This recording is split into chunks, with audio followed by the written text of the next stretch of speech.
In this video, we're going to create Lab 6 Sheet 2 slotted angle block drawing title block file. So if you click on the PDF, you can see the title block drawing that we're going to place this part slotted angle block into. Alright, let's go back to SolidWorks. I actually have my part file still open. I'm going to go to File, New. This time we want to click on Drawing. You can double click on it or hit OK. And the first thing it will pull up are the default title blocks that come with SolidWorks. Make sure you have only show standard formats and display sheet formats. We're going to click on A, ANSI Landscape. You can either double click on it or hit OK. And since I have the part file still open, it detects it right here. If your part file is closed, just click on the Browse button and you can locate where your part file is. Lab 6 Sheet 2 Angle Block. Double click on it. Alright, the first view I recommend bringing in is the front view. If you hover over it, it tells you what your views are. And I like to click on the preview box so you can preview what it looks like and where it's going. I'm going to put it right there, click. Then move your mouse up and you can see it actually automatically makes the top view. I'm going to place it up here and click. Move my mouse over here to the right of my front view and it shows me my right side. Click to place it down. And then if you go on the angle, you can get the isometric, which I'm going to place down now. And notice that it's going to keep putting views in here until I tell it to stop. Okay, there's two ways to tell it to stop. You can hit just the escape key on your keyboard, or you can hit the green check mark. Now I want to move these around. Notice that when I move it, you have to move your mouse inside the box so you get these four arrows. Those four arrows next to my cursor are the move symbol. Click and you can drag the front view all four directions, but if I hover over this side view and click and drag it, you can only drag back and forth. I can't go up and down because it has to stay lined up with the front view. Likewise, this top view can only go up and down. It can't go left and right because it has to stay lined up with the front view. All right, I'm going to highlight over my isometric, click and drag it into place, put it here in the corner. Now it's really hard to fit everything. If I go back to my PDF though, I can kind of get an idea that this should fit. Notice my scale on my sheet is 1:1. The scale on my sheet here is 1:1, and right here 1:1. So we're good there. But what I'm going to need to do is maybe move my front view over to the left, and then drag my side view over to the left to get them to all fit. Now another thing we want to do is we want to have visible lines visible or shown, hidden lines. So over here on our display styles, I'm going to click on my front view to make it active, and on the left where it says display styles, I'm going to turn on hidden lines visible, the second one. When you do that, it made the hidden lines visible, but it also made them visible on the isometric, which we don't want. So I'm going to click on my isometric so it's active and go back to the third one, hidden lines removed. Okay, you might even need to do shaded with edges. I kind of like the shaded with edges because you can really see what it looks like. So it's going to leave that. All right, the next thing we want to do is turn on Smart Dimensions to dimension this. On the Annotation tab, click on Smart Dimensions, and what I would recommend is put the exact same dimensions in the exact same location that are on the handout so you're not missing any. So I'm going to do the 1.5, the 0.5, and so on. So click on this line to detect it. Now this will automatically project it out a certain distance. I find that this can get more in the way than useful. So you can actually check that off. It says rapid dimensioning. I'm going to click on that to turn it off. And notice that that no longer pops up. Now spacing is going to be tight here. I'm going to click on this line here, put in a 0.5, and now I'm going to hit escape because I want to move some views around. I don't have enough room for this 2-inch dimension. I'm going to see if I can move this up a little bit and over so it's right at the edge of my gray line. Move my side view over a little bit. And another thing I could do is possibly move this down a little bit so I can move it over more to the right. And turn on Smart Dimensions. We want to make it look organized and professional.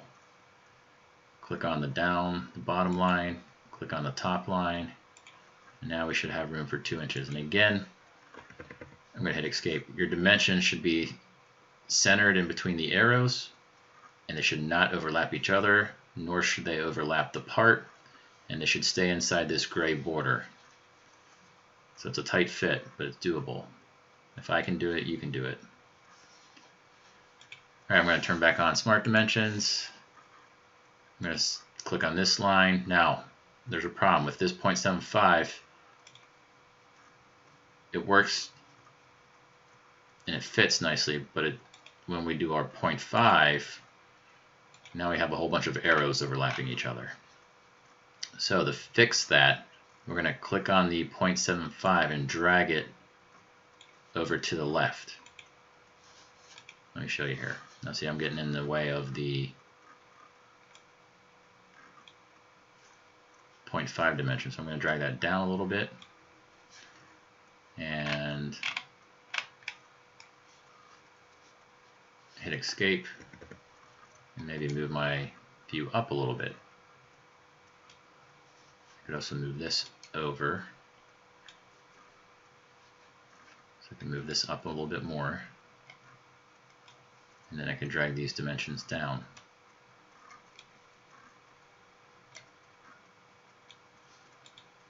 Okay, so it's a little bit of a detail work, but you can see everything is not overlapping. It's not overlapping here, it's not overlapping here, it's not on top of my title block, it's not on top of the gray bar. It is possible.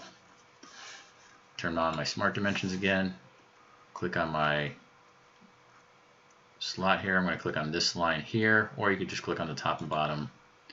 Remember, there's multiple ways to do this. As long as it works and it looks like mine at the end, that's all that matters. Alright, the angle's pretty tricky. Let me show you this.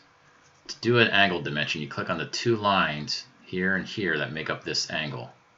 So I'm going to click on the top line, click on the slanted line, and then you have to move your mouse around. Okay, you see how it changes? If I move my mouse down this way, it changes. See, arrows changing. Drag it down far enough so that you can fit it in between the arrows so that it looks like this. Alright, to do the slant, click on the slanted line, move it straight up till it changes to 0.5 horizontal. And we don't want the slanted dimension, that's 0.71, that's not what we want. Move it up. If yours kind of changes automatically, one of the tricks for this one, I'm going to undo that, is put it way up here, and that way click to make sure it's horizontal, and once you have it horizontal, you can click to drag it back down into its actual location. Alright, so that's 1, 2, 3, 4, 5 on this part. 1, 2, 3, 4, 5. We need some of these dimensions, the 1 and the 2.5. Smart Dimension on, click on the slanted line. Again, maybe put it way up here to place it down, then drag it down into its location. Click on this point here, click on that point there, straight up until it changes, 2.5, place that down. And we just need the 2 and the 4. Now if you don't have enough room up here, so I can place my 4 in here and I don't overlap. Let me put our 2 down. One thing you might have to do is hit escape and again move this view up and down to fit it. You can see that if I got it to fit and work on my drawing, it's the same as yours, same program, you should be able to get it to fit on your drawing. Okay, My 4 doesn't go across the gray line, doesn't overlap my part. My 2 inches don't overlap the part or the gray line. Everything is spaced out, professional looking. Now, the best way to check to see if you are not missing a dimension is to count them. On my handout, on the PDF, let's count. 1, 2, 3, 4, 5, 6, 7, 8, 9, 10, 11, 12. So I should have 12 dimensions in the exact same location. 1, 2, 3, 4, 5, 6, 7, 8, 9, 10, 11, 12. So I have no more, no less. So I'm good to go. Next, we want to fill out our title block. Hit escape to make sure you're out of any kind of command.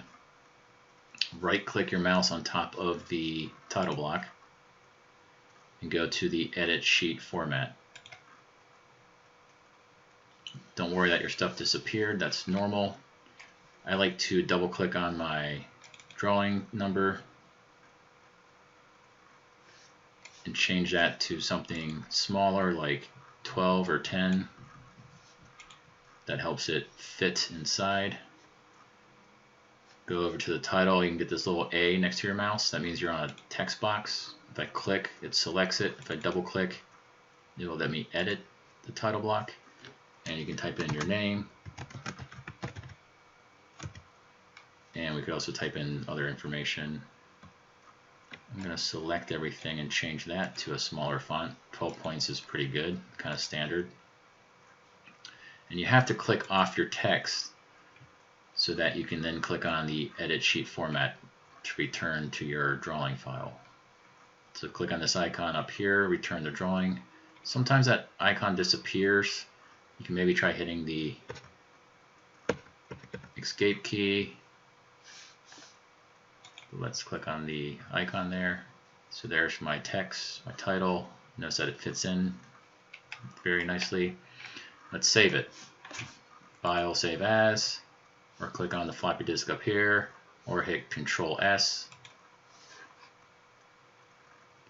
It automatically names your drawing file the same name that your part file is. So this was Lab 6 Sheet 2 Angle Block, except now it's a SolidWorks drawing file.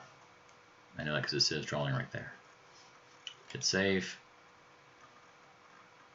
And to save it as a PDF, a couple ways. I like to just go to the File, Save As, and change the type format. Save as type, click on it. You can save it as a PDF, portable, Adobe Portable Document Format. For trivia night, now you know. Save it. Then you're going to want to go to Brightspace D2L. And at the top, click on the Dropbox and upload those two drawings, Lab 6 Sheet 1 and Lab 6 Sheet 2, under the Lab 6 location. Congratulations on finishing Lab 6.